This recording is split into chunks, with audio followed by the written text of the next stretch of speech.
As a gamer, I appreciate choice. I don't demand it, but I do value games that try to let players tell their own stories through gameplay within their stories. Fundamentally, choice and linearity aren't exclusive. Open concepts can have concrete stories, character arcs, and endings that still conclude, though obviously in different ways. It's difficult, as it's primarily accomplished through both gameplay, letting players decide how to tackle objectives, and consequences, building a network of cause and effects based on how those events were tackled. And of all the stealth games I've played, I would say that Dishonored approaches this concept in the best possible way. Players control a man named Corvo, who is framed for the murder of the Empress of the plague-infested city of Dunwall. The basic concept of the game is pretty straightforward. Escape the execution, meet up with a group of loyalists who want to destroy the conspirators, and save the Empress's daughter, Emily. The story won't and hasn't won any awards. It's very basic, and the twists are easy to see coming. With a runtime of 6 hours or so, it's also a very short game, but that's also what makes it pretty attractive. Dishonored has no fluff, no bullshit, no nonsense. It's incredibly focused on what it wants to provide. Each of the 8 levels in Dishonored are insanely detailed, so much so that you'll end up bypassing most of the routes through them on your first time around. One of the best parts of my experience with it was discovering how much I missed on subsequent playthroughs, and keep in mind this is a game I've already beaten like 4 or 5 times. While many blasé open worlds lose their charm pretty quick in their attempt at plausibility, Dishonored hits just the right marks with its miniature levels, with a million ways to get to objectives without being obnoxiously large for the sake of it. There are so many damn ways to get around objectives, there's so many optional characters, and tons of lore. You always get that feeling that there's another way around or another path past an obstacle. The game hides them really well as well, which rewards exploration and playing pretty much naturally. For me, this is one of the great marks of any stealth game, the feeling that the world you're playing in actually makes sense, and you're not restricted by the artificiality of the world towards one particular playstyle over the other. Dishonored also doesn't fall victim to the here's the shooty path, here's the sneaky path. That is patchwork design you'll find in many stealth games, including some of the most popular ones like Human Revolution's early levels. You can always test a game in this capacity by starting in a random spot and seeing how the level functions now that you're not starting from a predefined location. Now walk. Walk anywhere you want, especially off the beaten path. Run and jump everywhere, including backwards to and from where you should and shouldn't be going. If a stealth game still functions navigationally without a hitch, it's probably a game like Dishonored. Many games fail to make worlds and levels this way from the ground up, only integrating possible pathways to objectives once they've already been conceptualized. Dishonored pretty much feels the opposite, likely a byproduct of making a small game as the developers didn't have to worry about expanding outwards, only refining inwards. And this is very important for Dishonored, as players will be exploring levels from the front, back, sideways, up, down, and reverse, to circumvent enemies from all locations, flee from danger, set up elaborate kill streaks, collect runes and charms in tucked away places, and get to their objectives. A game has to allow all of this without a hitch in motion, making you feel like you're in the world they made, not necessarily the game they made. The movement itself of Dishonored also feels right at home in Dunwall as you move through its vertically entwined levels. For a game that was released in 2011, it feels surprisingly fast and responsive, again in an effort to bring more of a modern feel to the stealth genre. See a pattern here? Because I do. The game has some subtle mechanics that make its parkour stand out, and one is the way in which Corvo's slide works. In most games that have a slide mechanic, you'll hit probably the spacebar when you're running to execute the slide. The same is true here, however this slide doesn't lock you into one particular direction. Corvo can actually move when he slides, so much so that you can kind of spin and whip around corners like you're drifting a car in a racing game, ending up facing in the opposite direction if you're fast enough. It's pretty cool. I mean, it's very subtle, it has some practical use with the right bone charm setup, but a big part of the game is promoting a sense of style, and this is one of the mechanics that does so. Dishonored was unlike other stealth games that had come before, in the sense that it's far less bogged down with static, slow gameplay or memorizing guard routes. Corvo's blink itself is the crown feature, allowing him to zip around at will. This in itself differentiates the game against others pretty much by itself. Interestingly enough, the blink feature isn't built around line of sight, which you might expect, which means Corvo can actually blink through someone's vision path and still remain undetected if he lands safely outside of it. This is another one of those subtle mechanisms that promotes a faster game pace regardless of high or low chaos, especially given extremely tight opportunity windows.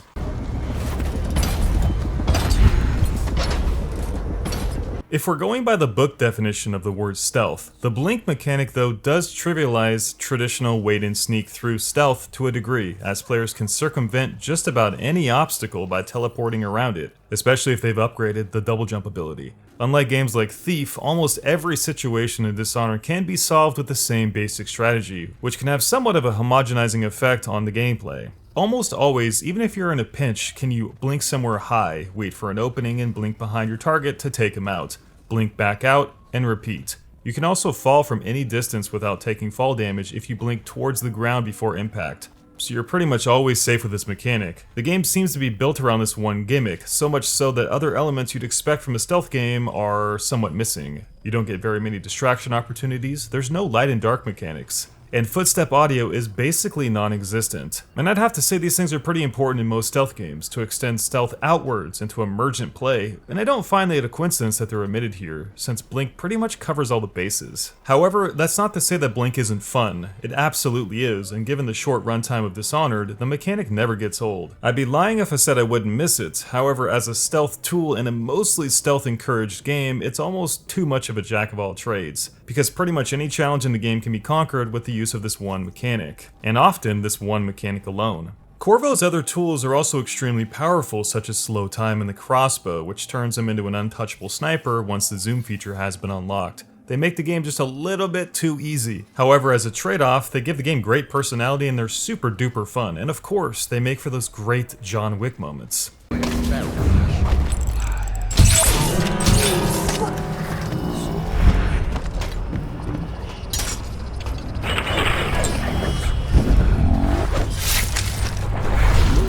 Around the time Dishonored came out was precisely when the stealth genre was beginning to wane, which is why I think Dishonored's mobile and stylish feel was and still is today refreshing, as the mechanic allows players to enact some of their personality into Corvo, which is really cool. And with training, you can pull off some absolutely wicked stunts in Dishonored. Taken on their own, they're not industry best. You'll find much more sophisticated stealth mechanics in Thief, and you'll find much better first-person sword fighting in Shadow Warrior. Melee combat in Dishonored is actually really fun, as the parry mechanic has a very small window for execution. The strikes feel great, and you even have the ability to duck under a horizontal slash, which is something I have not seen in any other game.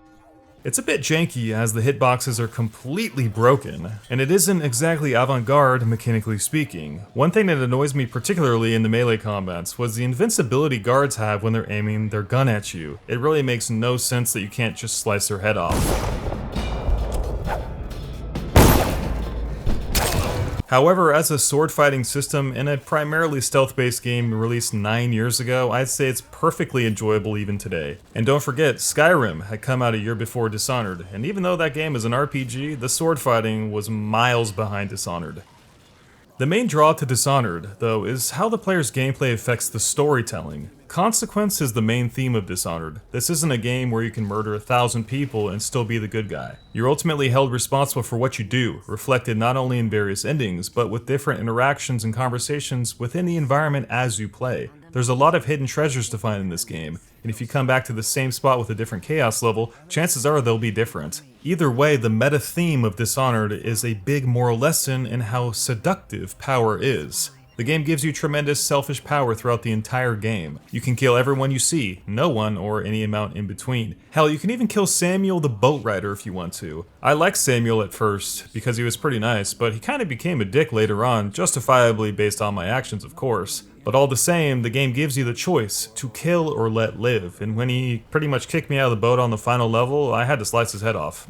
Dishonored tests you to be good. Maybe I failed that test, but I had the choice to do so or not. Every dead body is counted all the way up to the end where Dishonored rips away the veneer of gaming to show you just how brutal you truly are. The insane fun power you get for playing High Chaos is the temptation to be a savage killing machine, and it's fun. The tools Dishonored gives you to be the bad guy are way more fun than the tools they give you to be the good guy. Mechanically, there's also a great divide. For instance, there's no non-lethal jump attack. That was added in Dishonored 2. And there's also only one non-lethal animation for takedowns, which is the chokeout. If you're playing classic stealth in Dishonored, you are essentially missing out on the tools and pizzazz that give you additional agency in a video game world, at least mechanically speaking. Because being good means you need to work harder and be more patient to complete the same level, and to accept a more low-key and often far less exciting experience. To be a good role model for Emily isn't the easiest or most exciting path. It requires abstinence from traditional video game fun, as the lethal options are again more plentiful and arguably more exciting, even though the good ending to some degree encourages being non-lethal.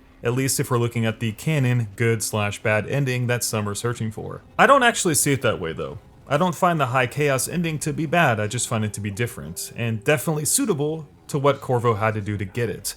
I love the idea though that if you want the classic good ending, then you'll need to abstain from the temptations that would drive you away from it. My only wish was that there was more tools to use to encourage me onwards in this capacity. Dishonored 2 does a better job in this regard, as about half of your tools are lethal and half are not lethal, and the catch is they're not mutually exclusive. You can shoot someone in the leg with a crossbow to cripple them and then knock them out with another weapon. You could also do a chokeout in a face-to-face fight, and there are plenty of gadget alternatives such as the stun mine. In Dishonored, there's a million ways to kill things, yet only 3 ways to do it non-lethally: stealth choke, sleep dart, or simply avoidance. Playing only stealth can feel like you're missing out on much of the game, so it would have been nice to have a couple more options to align player gameplay towards both avenues of the game, at least from a position of purely thematics. That's really my only major complaint, and that was me reaching a bit, because honestly the game is so damn fun that it's easy to do multiple runs of Dishonored, which will expose you to everything the game has to offer. The presentation is superb, and I love the steampunk industrial setting. It has tremendous world building and charm with its pastel design, despite it being a bit brown in some areas. It would have been really nice though to have a light shadow mechanic and a bigger focus on audio so that we didn't have to rely on dark vision so much. That kinda drew me out of the experience a little bit. The AI is also something they could have spent more time on, especially how they tend to magically appear in droves when you aggro one guard. And in these moments, typically it turns into a fiesta party within the blink of an eye, which is really unlikely. It's also a little bit odd that every level begins and ends with a boat ride. There should have been way more variety in how levels are introduced, as it seems a little bit of a cop-out to do it in this way. I have to assume this was done to save money, although if you're gonna cut corners somewhere, I guess this isn't the worst place to do it. 9 years ago, Dishonored tackled stealth, a genre that has since faded into obscurity. They knew times were a-changin', and perhaps it was time to spice up the genre a little bit. It was smart about what they did. They made it modern, action-based, and gave players tremendous choice on how they wanted to play the game. And what they came up with Dishonored was special and fresh, while still paying tribute to the essence of the genre. And I can tell you that Dishonored plays just as good today as it did back then, which isn't something you can say about a lot of older games. That's because it's not just a great concept, but the concept was executed well, which is all that really matters. It's also a great time to pick it up if you missed it, as there haven't been that many new AAA games released in God knows how long. So your backlog should be thinning out if it's anything like mine. And honestly, after playing Dishonored, I can't wait to go back to its sequel. Dishonored almost a decade later is a game I could still recommend to anyone even today, especially because it's a rare gem. There just aren't that many games out there like it. And with a price tag today of just $10 and hosting some fantastic DLC that builds upon the experience of the base game, there's little reason not to dive in head first. Dishonored isn't the biggest or the most ambitious, but it's a damn great time all the same.